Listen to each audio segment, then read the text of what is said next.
Shan,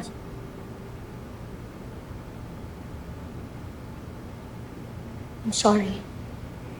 Pasensya ka na kung nabigla ako, nasaktan kita. Diyan na naman talaga sa Seth na yan ako galit. Ayoko sa mga babaeng katulad niya. Ganyan po ba talaga kayo? Normal lang sa inyo na masama kagad ang tingin sa tao? Kinilala niyo po ba si Zeth? Hindi naman po, di ba? Alam niyo po ba na siya lang tumanggap sa akin dito? At siya lang din ang hindi sumuko sa akin. Pero baka hindi niyo po alam yun. Kasi hindi pa kayo nagmahal. I'm sorry, Shan. Huwag po sa akin kayo humingi ng sorry. Kay Zeth na lang.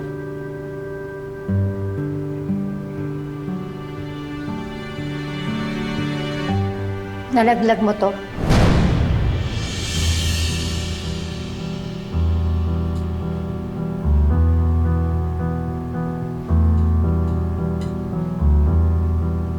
Ito ba?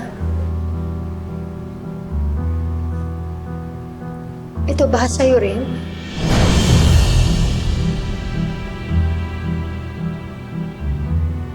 Napulot ko to sa boarding house. Ganitong ganito yung iniwan ko sa anak mo. 17 taon na nakakaraan.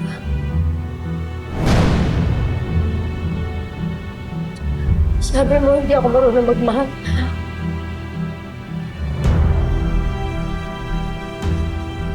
Sa tagal ng pangungulila ako sa anak ko,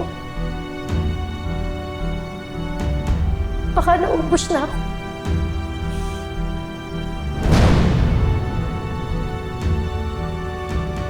Di ba si Anton po ang anak niyo? Bakit hindi po kayo mag-usap? Hindi ko na alam. Hindi ako sigurado. Hindi ako mapanatag. Kaya kailangan ko malaman. Shan? Sa'yo ba to? At kung akin nga po, Baka ikaw ang anak ko.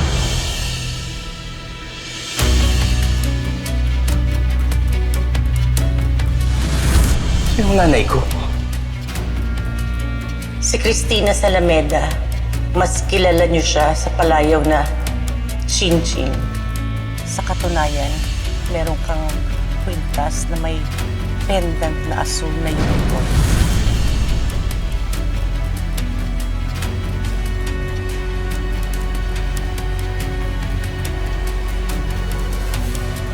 Hindi po akin yan. Tsaka ngayon ko lang nakita yan. Good luck na lang po sa paghahanap ng anak niyo.